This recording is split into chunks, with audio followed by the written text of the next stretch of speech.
How's it going? Good. How was your day today? Good, good. It was finished out pretty, one of those that like kind of drags along unexpectedly. Yep. How was yours? Good. Got a lot of patience and paperwork today, but it Oh, wasn't paperwork. too overwhelmingly crazy, so that was good. Yeah. Yeah. Tomorrow's going Oh, to be pretty busy for me, though. why is that? Just very booked up tomorrow. That's how Anything good? dentistry is. That's how it goes. You got ups and downs. I've been hearing a lot of people a little bit lighter during November, but so you got a big day tomorrow.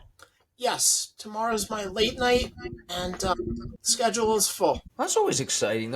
What's late for you? How late are we looking? Uh, 8 o'clock.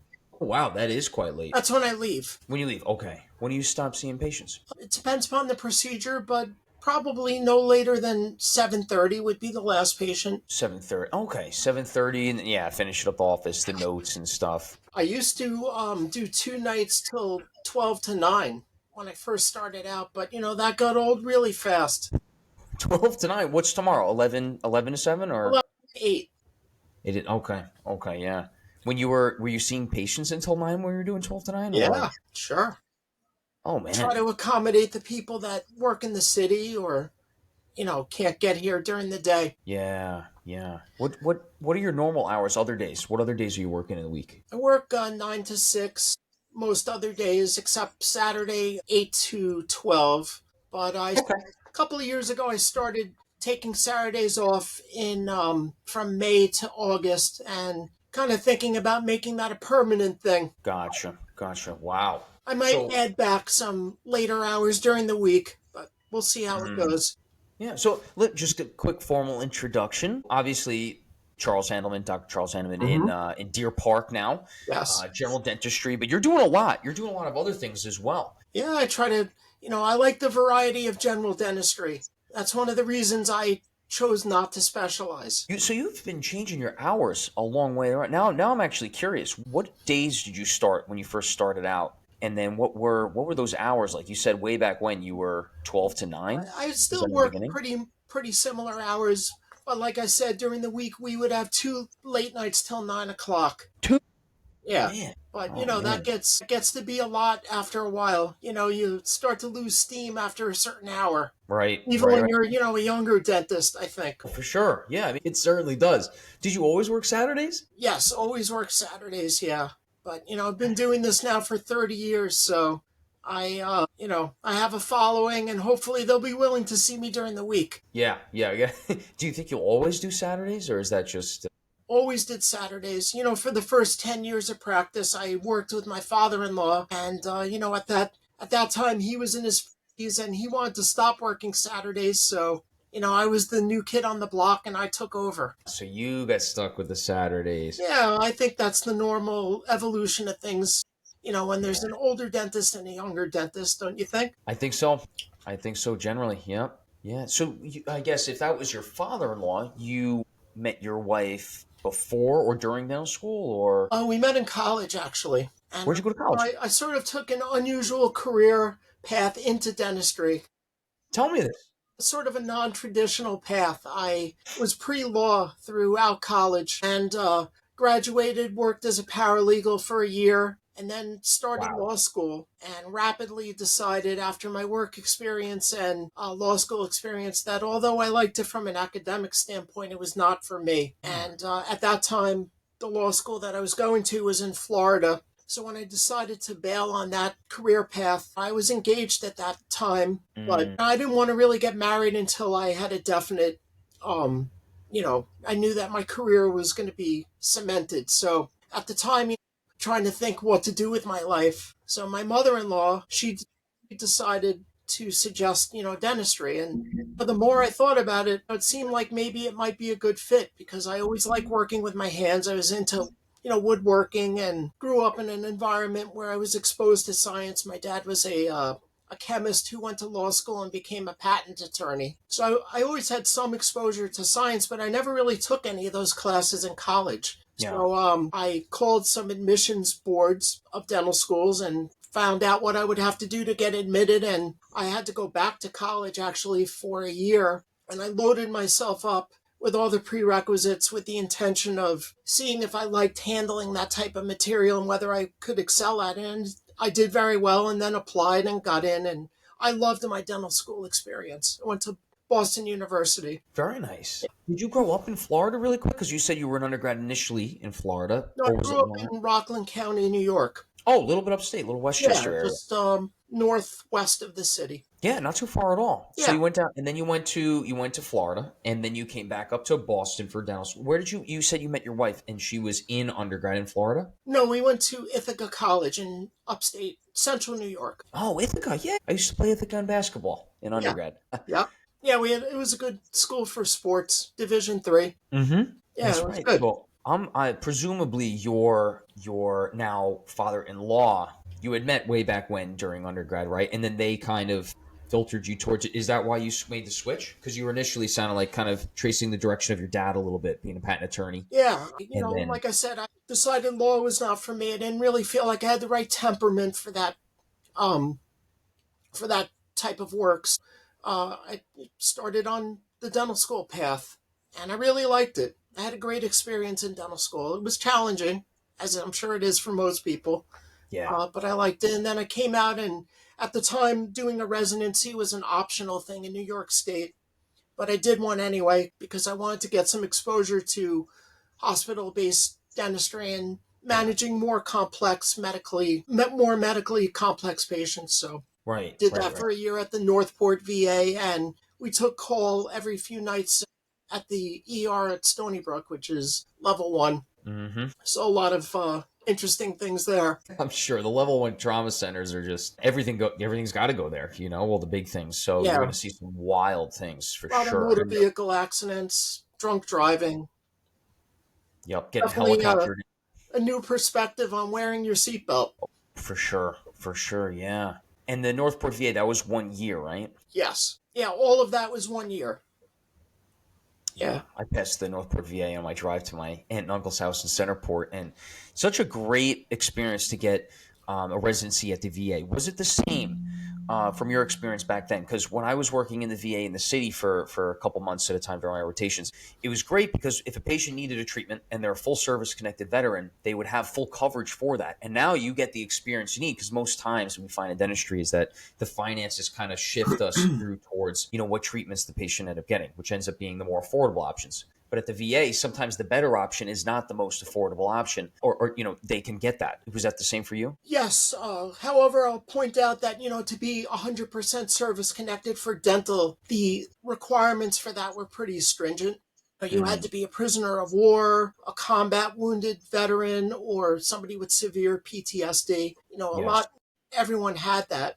I guess the only negative of doing a residency at the VA, and it may be different now, but you're primarily dealing with a very distinct group of patients. At the time that I was there, it was mostly older men. A lot Yeah. of Vietnam veterans, World War II veterans. There weren't really many veterans coming back from the Gulf War at that time, Mm, so you're not really seeing women, children, or a few, but predominantly older men. yeah. Yeah. Yeah. Yes. That's right. That's right. A lot of them with a lot of good bone though to put implants in, right? Yeah, sure. Yeah, they put tons of implants in. But you got some great stories from them too. Some fascinating things. Well, one funny story that stands out is my first day on call in the emergency room at the VA. The outgoing residents had told us that, you never get called for dental. It wasn't really active for dental cases. So I decided to take a road trip to a couple of hours away. The minute I get in the parking lot, my beeper goes off, and I had to get back in the car and go to the hospital. And a 50-something-year-old guy got into a argument with 70-something-year-old guy over a pack of cigarettes, and the younger gentleman clocked him in the chin, and because the patient was a dentalist, he broke his jaw in half. So, Oh, a complete fracture. And since there were no teeth, we had to do, gotcha. a surgical repair of the fracture. Yeah. At least Yeah. I got to scrub in on that case. It Right. was That's a kind of great interesting. experience. And you did that at the VA, or was that transferred over to No, it Stony was Brook? at the VA. Wow. So the attending Who let me drill one of the holes for the titanium plate, which was kind of cool. was it broken in one spot, or was it two spots? No, just one spot. in the bicuspid, lower bicuspid area. Yep, yep, right over on the one Yeah, side. there was no way to do, fixation of the. He had no teeth. He had dentures. So, So they went through the neck, right? yep, Went in, exactly. dissected. Yeah, Yeah, yeah. That's a fun little case. That's good. No, that's yeah. good to It see. was, definitely And very then cool. Never seen anything like that at right, that point right. in my career. Was that early on in residency, or was that later in that year? No, that was fairly early on. Yeah. By any chance, did the dentures break, and then you were able to make the dentures on that fracture, like as it healed? That would be a good experience No, too. that You was know. my only involvement with that particular patient. Oh, okay, okay, Yeah. I okay. don't even actually remember whether he had dentures. I just remember for a fact that he was edentulous. Yeah, yeah, yeah. Oh, the VA is such a great experience. That's great that you were able to do that in OR and go there, and they let you participate. You know, they let you put a hole and screw in too. That's always fun. Yeah, the attendings there were definitely great. And so that was an oral surgeon doing that, or was it plastic surgery? An oral surgeon, yeah. Is that someone from the area Northport, or did they have which It was residency? Dr. Casino. It was Dr. Casino. You know him? Yeah, Yeah, Anthony Casino. Yeah, from Huntington. yeah. Oh man, he He, was one of our. I think he's Yeah, retired now, but yeah. he did. Yeah, yeah, yeah. He was. Yeah, he's got another. He's got a good story, but yeah, he was one of the attendings for oral surgery at Stony Brook while I was there in dental school. He's all over the place. He's very well known. Yeah. Oh, And the amazing. other oral surgeon that was there was Dr. Assail. I don't know Sal. if he, Oh, at one time, he was partners with Dr. Casino, but I think they went their separate ways at some point. I see. Interesting. Okay, because I know Dr. Casino became partners with Dr. Schneider. Yes, yeah. And I think they Yeah. had an office in the Stony Brook area and Yep. the Huntington office. That's right. That's right. Is that so funny? It's a small world because we met. This is I think middle of the way through September. We met at that event at the BioHorizons implant placement event, Mhm. and so now we're getting to chat about other things we didn't get to talk about that night. And who knows? Who would have known? Dr. Casino actually worked with him in a case at the VA, so he was covering that hospital. I didn't realize that. Mhm. So one question I wanted to ask you: you were talking about the temperament between becoming a lawyer through law school and then also from dentistry, right? Because there's a certain temperament you need to have to be treating patients all day. It's their teeth, it's their smile, it's how they carry themselves, their confidence. What do you think the difference? Would you have a like what's your take on the difference in temperament between becoming a lawyer and a dentist? I just think, you have to be a fairly aggressive person in business in, Hmm. most law firms. It's the eat what you kill mentality. Yeah, yeah. Very cutthroat. Now, I don't know Very. if that's true of all firms, but that was my observation. Hmm. Did you find that in dental school at all too at BU or no? No, not at all. No, we all pretty much helped each other, and Yeah. yeah, I loved my friends from dental school. Oh, that's fantastic. Yeah, I had a different experience. I was going to say it sounds like the law school and my dental school, and I hear a lot about NYU dental school. A couple of the dental schools I hear about, there's a lot of that cutthroat mentality. Do you think it would be changing over time? Does it change in location of the United States? I'm just I trying don't to know. think for listeners. My niece actually just started dental school down south, and Where? What school? in Georgia. There's only one dental school in Georgia. Yep, Dental Dental College, College Georgia. of Yep, Augusta, I think it's Augusta. called. Yep, that's correct. Yeah, great school. Good. She's liking She's it. in her first semester. But yeah, she's finding it challenging, but she really likes it. Of course. Did you get her into that pathway? Was that thanks to you? Well, I don't know if it was necessarily due to me, but she has flown up here. She was from the Atlanta area, so she's flown Mm, up here and shadowed me in the summers sometimes. And my father-in-law, I'm sure, was a huge influence yeah. on her career path. Well, that's exciting, and Yeah. congratulations to her. So, I have a running group text with her, my daughter, and my daughter's big in her sorority has been accepted to dental school. So I send them interesting cases, photographs and stuff. That's exciting. That's Yeah. great. Oh, I bet they love that. Oh yeah, it's great. Do you have I a love race showing or them anything? stuff. Oh, and I bet they love. That's great. That's great for them. And as they're learning through undergrad and then starting into dental school, I think that's so tremendous for the interviews for them as well. To know the lingo a little bit, to having shadowed a dentist before, maybe you guys can chat about the case a little bit if they ask you questions. That's if they end up listening to this podcast, that is going to be huge for them just to know a little bit of the lingo. Yeah. Because for the interview, you got to be able to talk the same language. Well, and I think it's really interesting for, somebody that's going to be starting dental school or early on in their dental career to see the kinds of things that we experience in private practice. Because, For sure. as you know, in dental school, it's more textbook cases and Yeah. stuff, at least in the beginning. Right, generally, because then the more complex things they get upgraded to Hmm. specialty practices areas. Oh, and then to know what to do for each situation. All Hmm. right. Yeah. Yeah, the treatment. Constantly thinking outside the box. That's right. That's right. That's always big. Sure, it's the same in oral surgery at times. All the time. All the time. I had one of those humbling cases today, actually. So it's you have a long day coming up tomorrow. I had a kind of a longer day today. Yeah. But it's good, as you go on in your career, I think you encounter unusual situations. And, each time you have to deal with something like that, you have a new tool to put in your toolbox, right? Always, yeah, yeah. It's all about acquiring more tools, right? Sometimes Mhm. literally instruments, but then sometimes like a new toolbox. Keeping the ideas fresh and back in the mind. And that reduces the stress level, when you've been doing it for a while, because you know what you need to do. Oh yeah, yeah, yeah. Oh, having it in the wheelhouse. Whenever something goes wrong, maybe something takes a different direction in a case. That happens all the time, as you know. It's knowing what to do when that wrong turn goes. Hmm. Right? You want to get it back on the road.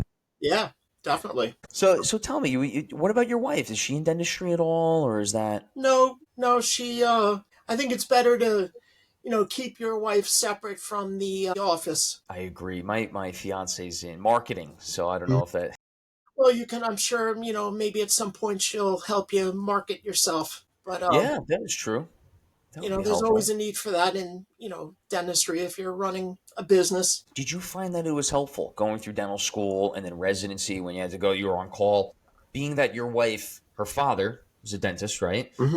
Do you think that that helped her knowing what you were going to go through, being that her father went through all of it and taught her and told her and stuff, and she had to see it firsthand in a sense, right? The life of living with a dentist. Yeah, I mean, sure that, and it was great having him as a resource, Hmm. as a dental student. Did you always know you were going to end up on Long Island, being from Rockland County, or? No, I mean, I kind of came out here because I did my residency here. My wife's from the Dix Hills area.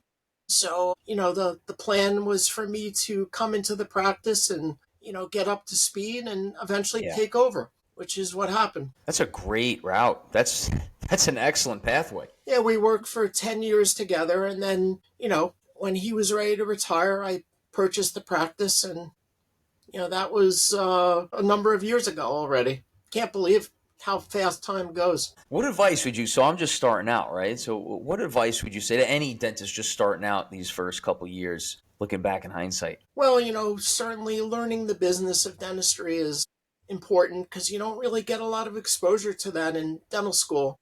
There are a lot of Yeah. nuances dealing with insurance companies, and, that's my greatest source of frustration, though, Oh my goodness, dealing the with these insurance companies, companies. right? Man, are they bad? They They're, are a nightmare. And then someone was just telling me, I mean, the insurance that we get, right, working at a plate, all the fees are going up for these insurances. I guess that's medical insurance, just overall. Everything's going up this year. They're saying big time, but what we get back from it isn't changing.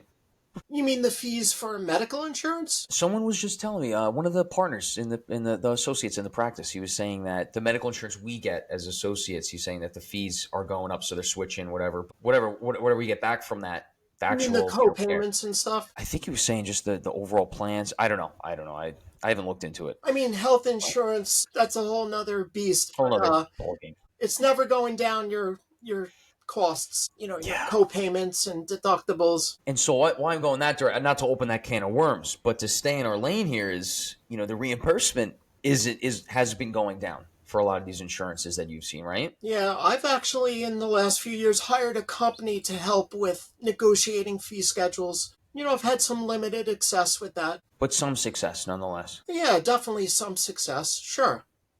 And they Good. give good advice. Sometimes you can change the way you participate with a company. You can be not necessarily directly contracted with a particular company, but see them through a third company that, maybe has a better fee schedule. Mm. They call that optimizing your participation. Oh, interesting. Yeah. I know nothing about this. This sounds really interesting. Yeah. For example, a number of years ago, I participated with Emeritus, Hmm. but by dropping my participation with them, it defaulted to a different fee schedule through Connection Dental, which is pretty good. Hmm. The reimbursements. And recently, Emeritus negotiated a sharing arrangement with Cigna, whose fees are not so good, but I was able to opt out of that, so it's going to still stay on my connection. So that's a good example of optimizing. That's a great example. That does sound like it's very helpful. But honestly, I would never know to really do that on my own. That's why having a company like that is helpful. Oh, interesting. Yeah, I see what you're saying there. I would have known the third party, kind of Yeah, a roundabout way. That yeah, sounds really helpful. yeah, yeah. Because there are relationships between all these companies. What other thing has been a hardship? Because the insurance company, I mean, this has just been. I mean, so for listeners that don't know this, most insurances are still giving the same reimbursement from the '70s. Some of them a little bit better, the '90s and 2000s. But generally, like one example is Medicaid B plans have decreased 33% since 2001. The reimbursement, what people pay for insurance goes up and up and up, but the reimbursement back to providers delivering the care has gone up marginally or even decreased over time, such as Medicare B plans. Yeah, Medicare, Medicaid, I used to participate in some of those plans, and that was, there were procedures where it would cost me money to see the patient. Yeah. So at Yeah. some point I said, the hell with this, and I discontinued my participation with that. Plus, so Isn't that crazy? bureaucratic dealing That with too. that.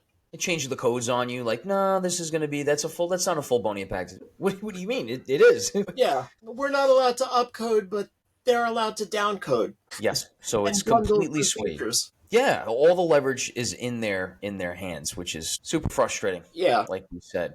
But what are some of the positive things? What are some of the bright things you've been seeing these days in dentistry? What's some of the, so here's a question I actually really want to know from your standpoint, especially in the Long Island area. I'm born and raised here. I'm from Smithtown, as you know, we spoke about that. But what are some of the bright directions of dentistry that you're seeing going? Because the insurance, I'm only seeing that being a frustrating wall for the years to come. I don't see that wall coming down anytime soon. Yeah, it's a constant battle, but there are a lot of exciting things I think happening in dentistry. I'm particularly excited about the inroads that digital dentistry has made. I purchased a scanner in 2017. Never looked back. A lot of technologies come and go in dentistry for various reasons, but I recognize that the digital world is here to stay. So I wanted to be ahead of the curve, and that's why I invested. It wasn't cheap, but I invested in a scanner, and I use it quite a bit. In fact, I probably really don't even use it to its fullest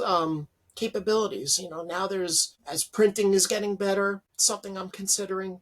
Milling. I actually know a dentist in here in Smithtown. If you wanted ideas on the milling process, connecting the scanner to the mill, I know he does everything in his. He's got basically a full lab in his office. Yeah. The question is, do you have the time to sit down and fiddle with that stuff, or can you delegate that to an assistant? Yeah. I think those are things to consider, I guess, if you're gonna go down that road. Yeah, that would probably be a good delegation test so that you could continue seeing patients while they kind of do that in the background. Yeah, for me, as far as milling goes, yes, of course it would save money on the lab side of things, but you still have to pay for the mill.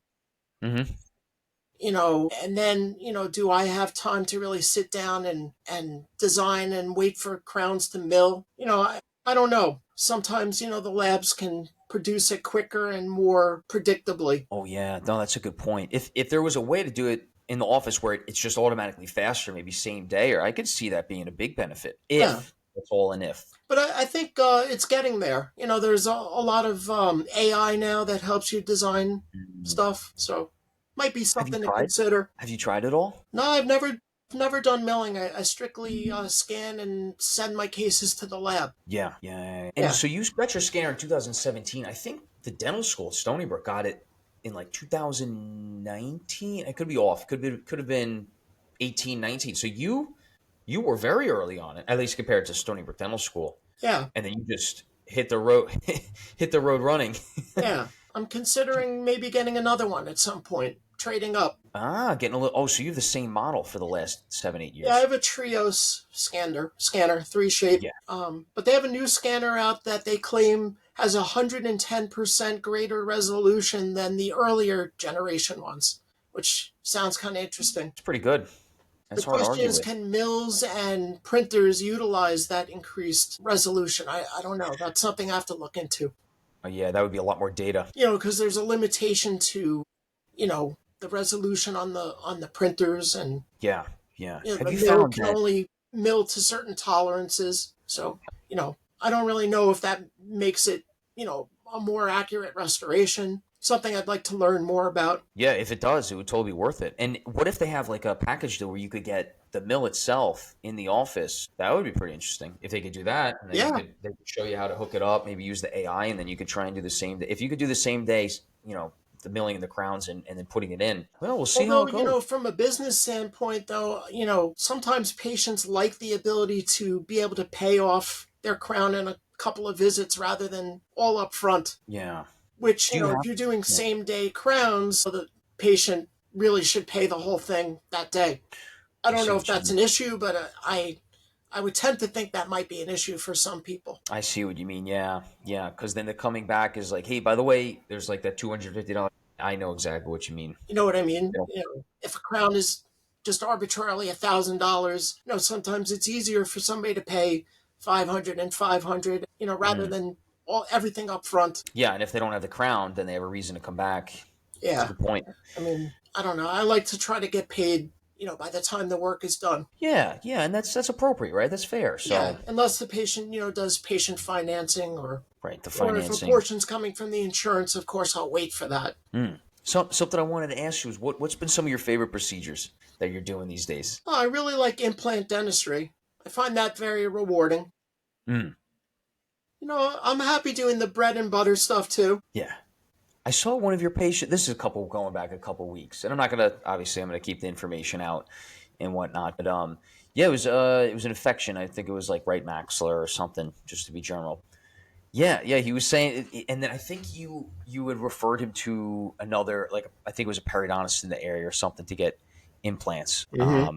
And then I guess you were restoring them Yeah. from there. Yeah. Do you who do you like to work with in the area? I'm curious. I'm curious because I'm always trying to learn. For perio? For just in general, do you have like any prosthodontists you work with? You work with a periodontist. Are there any endodontists that you like to work with in the area? Yeah, I mean, endodontists, I send cases to three practices basically. I like Hmm. Premier Endo, which has a number of offices, Comac Endo. Tangredi Endo is pretty good too. They're in What Comac is that? also. Oh, Comac, Comac. Yeah. Got it. They took over the practice of Hill and Russo. Helen Russo. Okay. Yeah, they were probably a little before your time, but they were in the area for quite a while. Russo sounds familiar. Yeah, I did know some Russos a couple years back. Yeah. Huh. And then, so do you refer to any other oral surgery practices? Just us, or? Well, you guys don't take every single plan, so sometimes, Yeah. or geographically, if somebody's out east, I might Mm. refer to somebody closer to where they are, but I try to feed you guys as much as possible. Oh, you do. You do. Yeah. Definitely. Definitely. Yeah, I'm interested in working on cases with you because I have so much to learn. You know what I mean? And the best way to learn is through like a collaborated effort on cases. Yeah, that patient that you had sent over for the infection, I was curious to see how everything turned out. In the long run. But we could go through that another time. I would really like to learn from you. Yeah, definitely. You'll have to, I don't remember exactly who you're talking about, but you could tell me off camera at some point. Yeah, yeah. I'll have to look in the archives. I'm pretty sure I texted you about it. This is weeks ago. This might be a month and a Okay, half I ago. don't really remember that case. Yeah, yeah. So anyway, but yeah. So what have been some of the things? Because you were mentioning the scanner, so I imagine that really increased some productivity and speed as far as in Sure. the office. Yeah. What are some other things that have been like exciting as far as getting things better? Because we were talking about step forwards in dentistry that's been helping. I'm curious if there's anything else. I mean, I think that's the main thing that I've really utilized the most in my practice. I've toyed with the idea of getting a soft tissue laser for certain things. Oh, wow. You think maybe some graphs, some Oh, no, geo? not so much for that. More for, troughing around preps and things of that nature. Do you Yeah, use a laser at all? I haven't used. I used it in dental school. I haven't used it since. Feel like that would be good for an oral surgeon, maybe for frenectomies and Oh yeah. I gotta ask Dr. Chafkin if he's got any lasers for the frenectomies. Yeah, because I have a frenectomy coming up in a couple weeks. Huh? That's a great idea. I saw a video of somebody using a laser to do an exposure of a cuspid that was impacted. There's so many uses for them. Yeah, the lasers look pretty good these days. I've also seen some complications from lasers. This guy, Serv Wahan in Washington, he was showing how how using a laser to do frenectomy, and the lingual frenectomy, it also causes, if you use it too long in a certain area, the soft tissue can fibrose, it can really scar up, and Hmm. that cause recession. And the patient, after just a handful of years, lost all their front lower teeth. Oh, that's not good. Yeah, that's really sad. But yeah, so yeah, there's these Especially if it's a technologies. young patient. Yeah, it was a young patient. That's so it's good to know these things, right? Have so many good things with the advancement of technology. Also to know what the risks are too. Yeah, you and know. you can use I think you can use a laser on low power to, remediate aphthous ulcers and things of that nature. Yeah, there's so many applications for it. You think you'll get a laser? That'd be pretty cool. I don't know. I have to see if the budget permits. It's not at the top of my list, but one of the great things about dentistry is there are a lot of toys. So if Yeah, you like gadgets, dentistry is a great profession. yeah, using the hands, working with patients, using Yeah, a lot of toys. It's always a lot of fun. yeah. It takes a little self control to not go out there and buy all these things. Do you actually? That's funny you mentioned that. Do you like watches? Do you wear watches at all? Yeah, I mean, I don't really collect watches. Do you? I like watches. I love the aesthetics of them Uh and the huh. and the functions of them. So speaking of toys, because I like to have watches with a lot of aesthetic and function. Function 75%, 25% aesthetic. But I didn't know if you were into them too. I love watches, and I follow a couple of people on TikTok. Watch related stuff. But Do you really? yeah, I could send you the links if you're on that platform. Send them There's over. definitely Yeah. some good content for that. So you're into watches? Yeah, but a number of years ago, I had aspirations of getting a Breitling or a Rolex, but my wife told me she would kill me. So if I went out and spent money on that, so got to keep the peace. Hey, maybe a gift. Holidays coming up. Maybe a gift down the pipeline. Do you have any an associate working for you? I did, but after the pandemic, she decided to take a step back from dentistry, and just haven't replaced her yet. So, but Oh yeah, wow, a step back from dentistry, huh? yeah, her husband had a business, and you know, I guess she decided to work in the business. Yeah. Hmm. But yeah, I periodically toy with the idea of getting another associate. Certainly would improve my quality of life, but I don't know. We'll see. I wonder what your wife would say to that one. Yeah, no, not really looking to take time off just yet. Yeah. Still feel like I'm grinding it out. I'm just thinking for listeners, if there's a dental student or a resident, got to be a resident on Long Island, listening to this, that'd be good because it's always nice to use podcasts and social media to make the connections in the network, especially for Long Island and dentistry. Yeah, but always have my eyes and ears open. Yeah. I'd be receptive to talking to somebody about that, maybe. Of course.